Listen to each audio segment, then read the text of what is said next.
Good evening, Music Multiverse listeners. This is Beyond Your Radio, and tonight it's episode 4 of That's Your Band Name. If you're just joining us, this is where we kind of bring up band names that are unusual, crazy, out there in left field. Maybe they had to rename their band.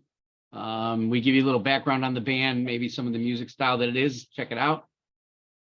This is our first international show, as Jeff Young is in Canada tonight, joining us all the way from Canada.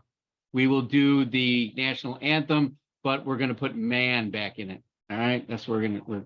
All right. So we're going to do 3 apiece. And Mr. Chef Jeff sent me his.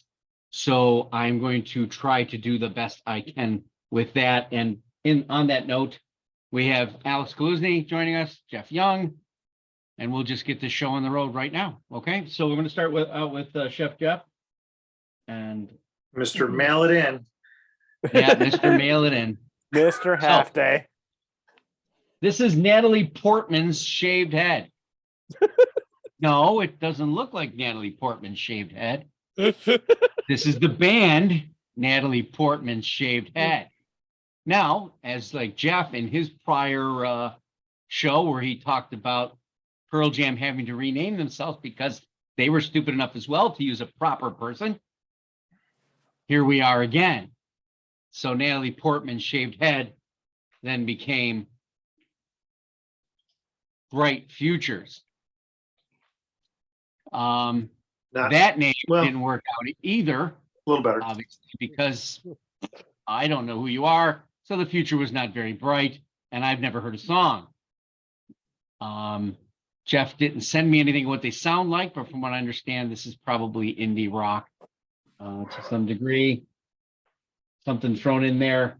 I don't know, but Natalie Portman's shaved head, nice choice. I think they should have stuck with that and tried to make it work. Bright Futures. All right. Out of context, I'll say I don't like Bright Futures, but I do like Natalie Portman's shaved head. Yeah, Bright Future. I maybe they do Wall Street songs. I don't know. Not to mention how they spell bright. Like a light bright, not like bright future. Like light bright futures. Now we're going into some for kids. I was gonna say now we're going into some 90s toys here. Yeah. All right. Maybe they do a 90s style. Bright Future sounds like a school program. Perhaps you know what? A classical band called Bright Futures. That I might understand. I might get that. Run by 8-year-old kids, right? Who are phenoms. The rebranding of Kids Bop. Yes. But anyway, I move on to Alex and his first pick. So I've got the Mighty Mighty Boss Tones. I was initially going to start with a theme of nouns today, and I got a little wayside. So, but this one's the first one that was going to go on that theme.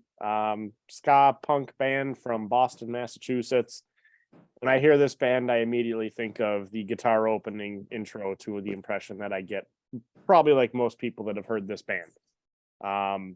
But just kind of firing them back through the musical years. I know my listening this weekend brought me to 94.9 The Rock was doing an alphabetical countdown, so they had a little bit thrown in there.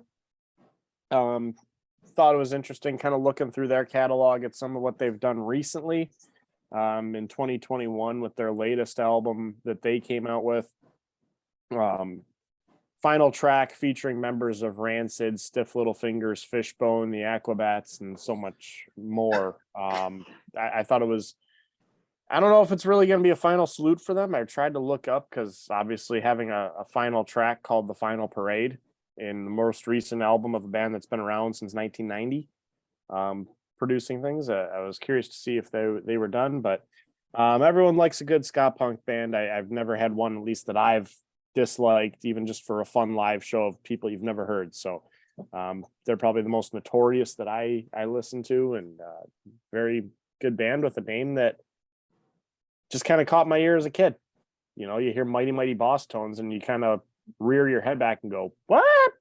And this was the first of those, and my second one will be the same way. So yeah, I saw them in 94 maybe at the University of Buffalo They put on a very good show, high energy, and yes, they have a band member that I believe all he does is jump around on stage. That was his I job. think you're the only person in my life that listens to terrestrial radio. To listen to what radio? Regular radio. Oh, I love it. I will go back to things like 94.9 all the time. Oh, especially out of Canada. I will go to 94.9 or 97.7 and just every now and then. I probably you get would those too if I gems. still lived there, but there's nothing like good Florida. Well, it's interesting too with the loss of, and I know I'm talking radio, I'm Beyond Your Radio. With You the- bastards. with the loss of the alternative scene around here with what was it, 104 whatever and 107.7, the dual split there, Alt Buffalo. That with the loss of that, it seems like 103.3 picked up the pieces for that, because I know that turned into a country station. But the alt scene really had a high rise here in Buffalo for a good chunk, and then it just kind of did this again and tapered off. So yeah, it's interesting you say that, because now I look around the area and I go, well, classic rock's easy. It's 97 rock, and 103.3's picked up some of the alternative and a little rockish.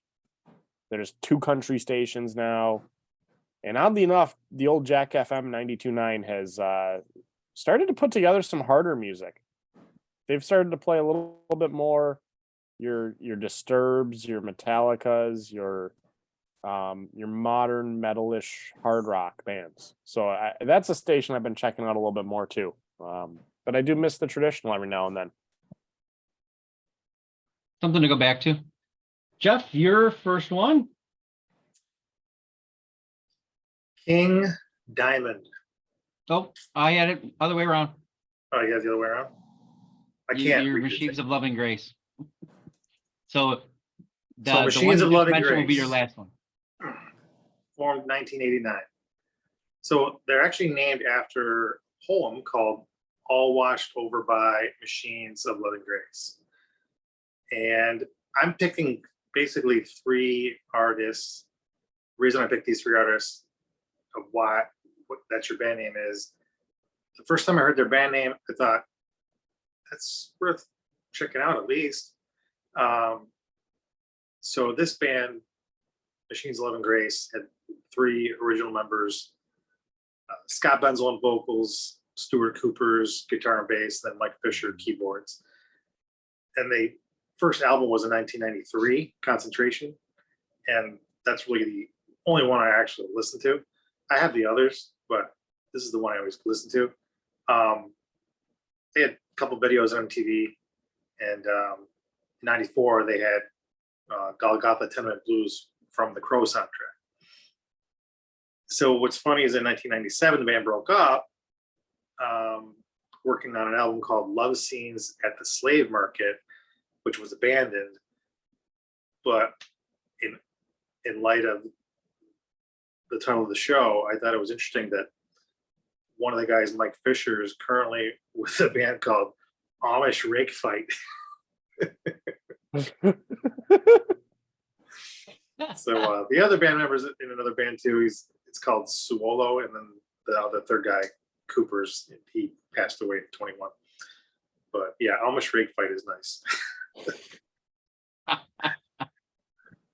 Gives me Yeah. a visual to think about. Wow. Okay. I mean, King Diamond was originally with Merciful Fate, and he adopted that name as a stage name. I'm not sorry. I'm getting confused here. Sorry. yeah, because I got them in the order you told me. Yeah, and not the no, order sorry. you're doing. I'll do that later. Yeah. That's all I have for Machines. No, all for Machines of I Love just and like the Grace. band. I knew this was going to be a difficult show. I just had that thing in my head. It was going to be tough one time. Anyway, okay, You can Machines edit of that Love out. and Grace. All right, I'm we'll sure be you'll next. edit that later. No, I won't. I'm just going to let it go because it's a comedy. It's a Like moment in Alex, time. every time Alex says fuck, you gotta get rid of that too. You'll have to All right. bleep out. You'll have to bleep out the Mountain Dew logo. Typical. Oh yes, sure. I will. No, we don't even do that. We just blur it. This Yeah. is not So- brought to you so- by Mountain Dew. Yes, not brought to you by anything. So mine tonight are all based on people naming their bands after countries. So my first band is Singapore Sling. Not America? No, they are not from Singapore. They're from Iceland. Because I know when I'm in Iceland, I think, geez, how do I represent my native tongue, my native land? I think Singapore. It's probably because they're neighboring countries. Yeah, I think they're probably naming it after the drink. But here's the story. The curse of the Singapore Sling started this they're like a neo psychedelic band. And I had never heard them up until this past week when I was searching through this. Because I had bands like Japan, Russian Circles, Boards of Canada, and I came up with 2 others instead. So when I was listening to this band, so I'm down here and I got it blasting pretty good. And I get a text from my wife. She goes, "What the hell is that?" And I'm like, "Oh, it's Singapore Sling. And this is the curse of the Singapore Sling." And she goes, "It's cursing my ears." But I thought it was pretty cool because it had a little bit of, that psych anger, but this is like 2002, right? So it's got a little bit of grunge-ish kind of going on at the end of it. And then what happens is you start to get this harmonica involved and the vocalist, and it started to remind me of the Headstones a little bit too. So it had this punk neo psychedelic thing. I enjoyed the record. I really did. I thought it was pretty good. And something from 2002 that I hadn't played. They have a couple of other albums. I did order them on Amazon.com. They were relatively inexpensive. So I'm sure that doesn't shock anybody considering the CDs behind me. But anyway, my first band is Singapore Sling. And I will turn it back over to myself again because I have to do Chef Jeff's pick, which is let's get out of this terrible sandwich shop. So obviously this band had the conceptual idea of naming their band like a Fiona Apple record. And then just cut it halfway Or a through. Fall Out Boy song. Yes. So their sound, now again, this is last minute. Jeff throws this to me with no explanations. So I have to go do the research a little bit. It's as if they might have been a sandwich shop band. It is thrown What does that together. Think of I'm thinking cafe music. If you without okay, context, but what you're cafe? saying that, Get in the right cafe because like I'm very thinking popular like television show. Very popular television show. Had a cafe in it. Friends, Had a woman who sang in the cafe. not Friends. Yes. Oh, It's almost like she's kind of wrote the songs. I'm And thinking this like is a played at a gentle different- vocal. Yeah, like I'm thinking a gentle it's vocal. off There's an kilter. acoustic guitar in there. So the songs are Earthquake, Amanda, Hot Sandwich Hotline, 1, 2, 3, 4, 5, 6, 7, 8, 9, Bike Lane, Bayou, Hot Muffler, Goodnight Lady. Now, I think I could actually play this stuff because I don't think even YouTube would care that I played it. But I won't. And if the band is offended, I don't care. Let's get out of this terrible sandwich shop. How about we just move on from what this is? And thank Jeff for putting this in my ear for 13 minutes and 35 I think if you seconds. play the music, they charge the band. See, I wouldn't mind hearing Bayou and ended up having it be some lady trying to do a cafe version of John Fogerty's good old Born on the I Bayou. kept thinking there was going to be kitty, kitty, cat, cat, cat, cat, cat, kitty, kitty, cat, cat. Well, 1, 2, 3, 4, 5, 6, 7, 8, 9 could have done that for you. I skipped that one because I figured I already know how it was going to end. The Count could have done that Sesame Street wise. So on that note, we'll go with the second Moving on. head turner of my childhood for band names, the Reverend Horton Heat. Now, this was the second one on my people theme that I was going to go with. The third one's not going to follow this at all. As I was kind of looking up a little bit beforehand, come to find out they're actually coming to Rochester July 6th. So I might actually try to find a way to be at that show because I kind of want to see these guys live again. They were a fun band when I saw them back at Art Park. Can't even tell you what year that was anymore. Play upright bass, right? Yep. Jimbo Yeah. plays the upright. I think I remember. Yeah. Yeah, they were a fun band. They definitely had their niche crowd, the way they were dressed, and you saw those people that you kind of said, this is what they live for, is this music. I love them. It's Texas rockabilly. I don't know how I got into them, and if for those of you at No home, one who follows the band knows how they got into them either. but for those of you at home who think you don't know if you've heard them, they've been featured on Beavis and Butthead, Tony Hawk's Pro Skater 3, Guitar Hero 2, another Tony Hawk video game, The Sims 3, Motorstorm, Need for Speed The Run soundtracks, and Hot Wheels Turbo Racing soundtrack. And their song Let Me Teach You How to Eat was featured on a 2017 Subway commercial. So if you think you may have heard them before or don't know if you did, the odds are you probably stumbled upon them in some way if you listen to video games or anything pop culture related. So yeah, no, they're a band that I've loved. It's mostly just made up of the singer and guitar player and their upright bassist. I know they've shuffled through drummers left and right throughout the years, but yeah, these guys, especially for the Buffalo area natives, from what I was told by my late father, the Trough was a hell of a place to hear these guys play. So, Yeah. yeah. They played here quite often, no question. Rochester's a favorite too, so I can understand why they're playing for sure. Yeah, I'm excited to maybe even try to check out that show, because that one's one that I'm going to be really fired up on. So Jeff, the cover behind me should tell you what your next one is, just in case. Yes, Professional Murder Music. Again, when I heard there was a band named Professional Murder Music, and I don't know if I heard of it or just saw the album cover and like record theater or something, but I just had to try this. and it kind of lives up to the name. It's an American industrial band from LA. They were formed by two guys that left a previous band called Human Waste Project. Can't say that I know that one. Yeah. So anyway, the studio album that I listen to the most, I really don't know the other two, like is Professional Murder Music, self-titled album, 2001. They had one 2003 called Looking Through and one 2005 called De Profundis. But I don't even honestly know if I've ever heard anything from those two albums. But I just really like the debut album in 2001. It's really good. Yeah, that great record. Went under the radar completely. They were doing that at a time when that was kind of going out of fashion, maybe. If you're Yeah, going to kinda, name your sorta. band that, you better be damn good to call yourselves Professional Murder Music. And that sounds, but yeah.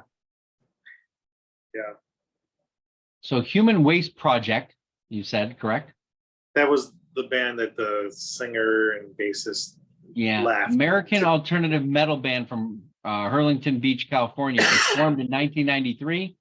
Unfortunately, 1, 2, 3, 4, 5, a few songs, no album that I can find. There are videos though, if you feel so inclined. Seems like female-led band, singer-wise. So anyway, I might just go down that rabbit hole just for shits and giggles. Oh gosh, it's meanness, isn't it? Oh. So I'm gonna go all the way to Portugal, the man. So Portugal, the man, right? So they wanted it somehow separated. I'm really not sure. But first of all, they might have really been formed out of a band called Anatomy of a Ghost.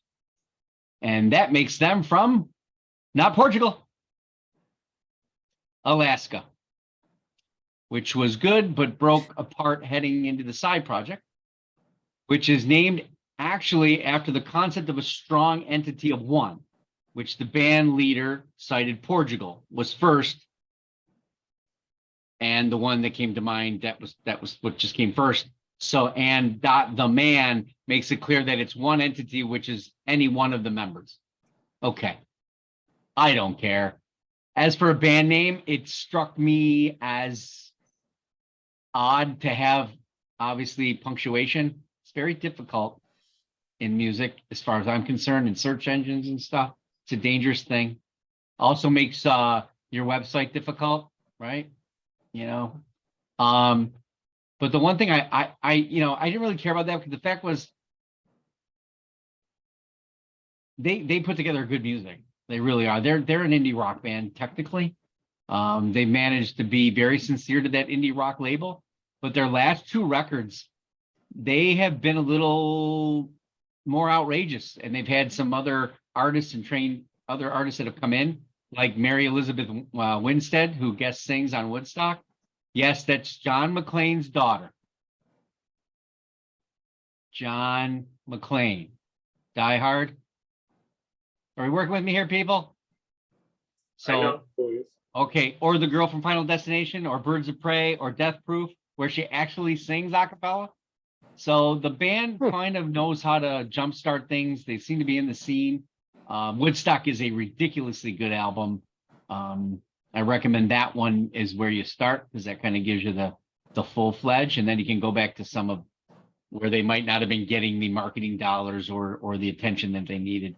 Obviously, as bands spend more time together and work the studios and work with producers, they tend to get better. If they don't get better, they're gone, whether their name is awesome or not. Well, except for Kiss. Anyway, I digress. We won't get there because we've already been around this Kiss thing before. So Portugal the Man. No, they're not from Portugal.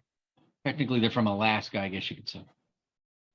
We'll go back to Mr. Johnson, who was nice enough to give me this beautiful record, this beautiful name. And this is Half Man, Half Biscuit. So I will let's go say down that. this episode, Chef Jeff has brought it with that is your band name theme. So Half Man, Half Biscuit is an English rock band formed in 1984 in Birkenhead, Merseyside. Known for their satirical, sardonic, and sometimes surreal songs, the band comprised of lead singer Nigel Blackwell, bassist and singer Neil Crossley, and drummer Carl Henry, and guitarist Carl Benson. Now, let's get past all this silly stuff, but they make album names satirically to attack other musicians, is my assumption here. I did listen to a purposeful track, but here's a few. Oh, what was the one I wanted? Oh, come on, now I'm not going to have it. So here's their discography. Back in the DHSS. Back again in the DHSS. McIntyre, Treadmore and Davitt. Leaden Pale. Some call it God Core. Voyage to the Bottom of the Road. Four Lads Who Shocked the World. Trouble Over Bridgewater. Tung Bono. Things like that. No one cares about your creative hub, so get your fucking hedge cut. That's their 2018 record. So you get the idea that they have this propensity for, but I think it has a lot of blues in it later on. And they make fun of bands all the time, from Joy Division to Tim Buckley to the Beach Boys and Tina Turner. So I'm going to assume, after what I heard, if you're in Canada, this is your Corky and the Juice Pigs to some degree, just without the skits, more music. Alex. So my third one, getting off my railed theme, I just stumbled upon this name in my library in general that I thought was a phenomenal band name of what the hell are you doing? And the band is damn great. Absolutely. So I chose Dinosaur Pile-Up, English alternative rock band, who remind me so much of like an early Foo Fighters almost, or just something of the ilk of that tempo. Go a little bit back to who we were before. I'd probably, Nirvana. Yes, absolutely. The sonic attention to detail. This music is a pile-up, no question. It definitely gives you a mishmash throughout of noise that works together artistically. These guys though, so I had to look up where the name came from. That was 100% staying with the show's theme, what I wanted to get out of it. And it was, member said that he thought the name Dinosaur Pile-Up after watching the 2005 film King Kong, in which there's a stampede of dinosaurs. The front one is shot in the leg or something. It trips up, and all these dinosaurs trip up, roll down this hill, and end up in a massive pile-up, and everything in between them survives. I thought it was ridiculous, and as a joke, I said, I have to start a band called Dinosaur Pile-Up. And for those of you who haven't heard them, phenomenal music. I love it. Brings the noise Phenomenal. literally and figuratively. I love it. It's that for them, they were one of the bands that it came off as I heard a single, Backfoot, went back to the catalog, and I was like, I really dig these guys. So yeah, I'm looking up right now my review because they were in the top band albums that one year that when that released. And I'm looking, 2019, I believe. was it 19? Or I 18? want to say it was 19 that album was released. I'm searching my. Was released June 7th, 2019. Where's the search button? Oh, I hate it when I'm in the darkest. And because Beyond Your Radio put it in the list, I can tell you right now too. So did Loudwire, named one of the 50 best rock albums of 2019. I'm gonna try to type it that way and see if it finds it.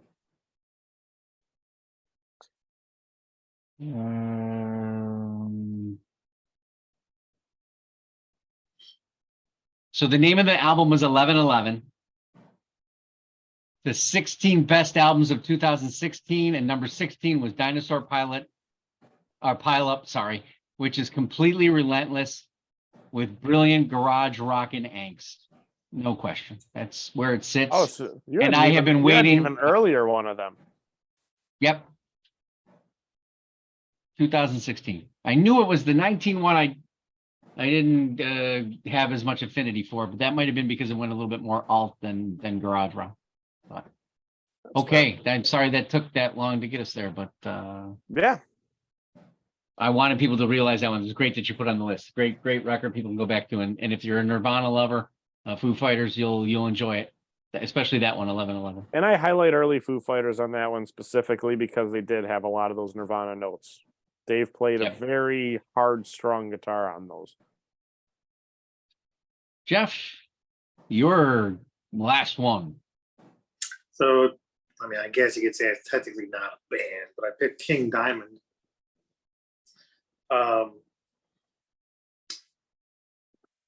Chose the name King Diamond because, well, he was already known as King Diamond as a stage name when he was in Merciful Fate.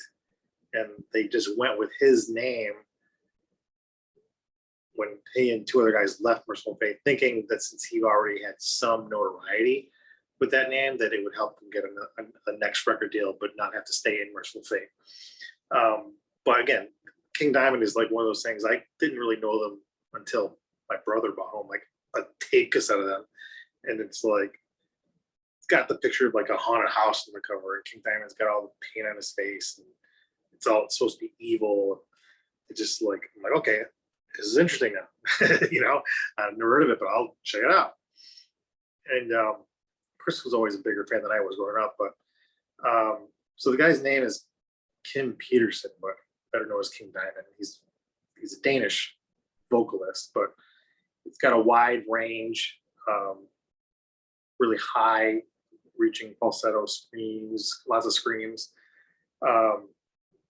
He also plays keyboards and guitars, but some of his albums are more concept albums or like stories from beginning to end. And he's noted as influencing bands like Metallica, Slayer. I did actually get to see him live a couple years ago, which was surprising because he came to Orlando, and it's a theatrical show, as you can imagine. And he had like a lot of vocal problems, like surgery. I remember reading articles even 10 years ago that they didn't think he was ever going to perform again, but damn it, he didn't sound exactly like when he like if you ever listen to like anything from him, he's got the highest screams and he goes real high and real low, real deep, and he had everything on point. He was unbelievable. If you've never listened to King Diamond, it's not something that I would say, oh, you'll love him right when you listen to him, but listen to like, just Google the top songs, like one of the top songs you'll see is called Halloween. Try that. Did he tone it down from Merciful Fate? No. I mean, he was pretty much the same, right? I don't know much about Merciful Fate. I never really listened to an album cover to cover. They are doing some dates now as Merciful Fate again. They are a coveted metal band. I mean, severely coveted.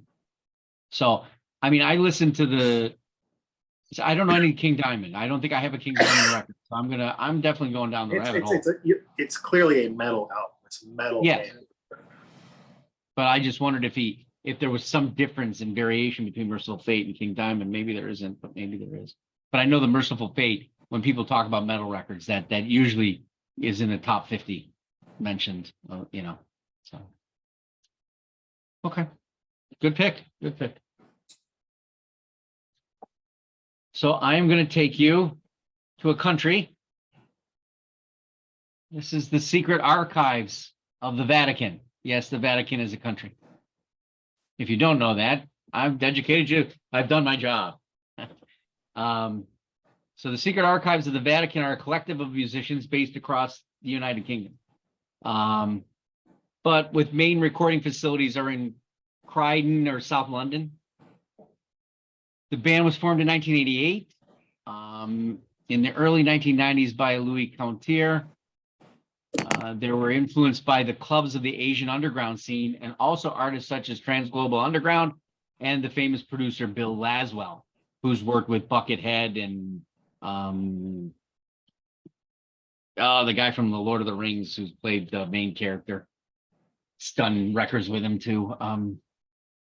It's a famous actor. I don't think I know the He's actor. in Hidalgo, and I don't know why his name escapes me. Viggo Mortensen? Yeah, Viggo Mortensen. Bill Laswell's done stuff with all kinds of artists, and he's a ridiculously multi-instrumental ambient mix club stuff. He does it all.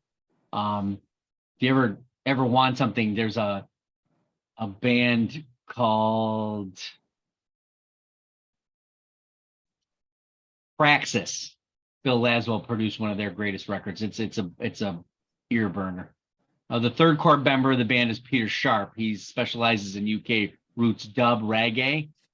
Ginger Shinobi had at various times been with the band, the manager and on stage DJ. So what is this music? This is typically your trans-global breakbeat dub science, as it contains elements of many genres: dub, dubstep, drum step, trip hop, drum and bass, Indian, Arabian, and Turkish musical forms, to just name a few.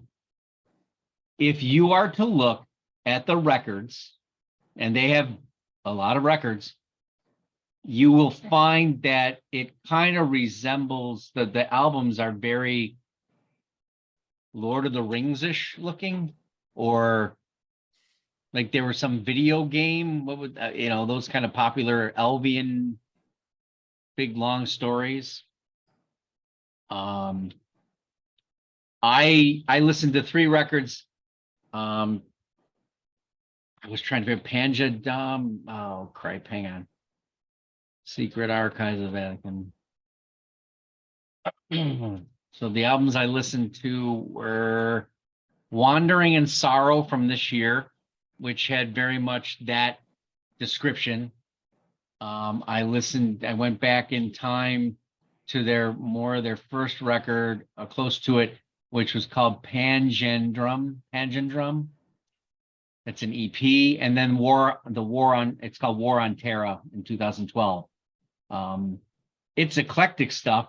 It's bombastic at times, but the Middle Eastern type of tinge of music that you would expect to hear is melodic and at times I kind of got a little bit of Dream Theater, but usually vocalization is existent, but it does appear from time to time, and especially the one was in Wandering Sorrow. So they have a tendency to put out more EP than albums, but still the EPs are a little bit longer than a normal EP. But I thought it was pretty cool that a band kind of went this route. It's something different if you're going to listen to something outrageous. So I want to thank my panelists today for bringing these bands to our attention. We'll thank Chef Jeff for sending me last minute stuff I had to look up and take care of. I'll make him pay for it later. We're on the web at www.beyondyourradio.com. We're on Facebook, Twitter, Instagram. Like, subscribe, get in the conversation with us. You know, the more you talk to us, the shows might change a bit if need be. We thank everybody for watching. And as always, happy listening.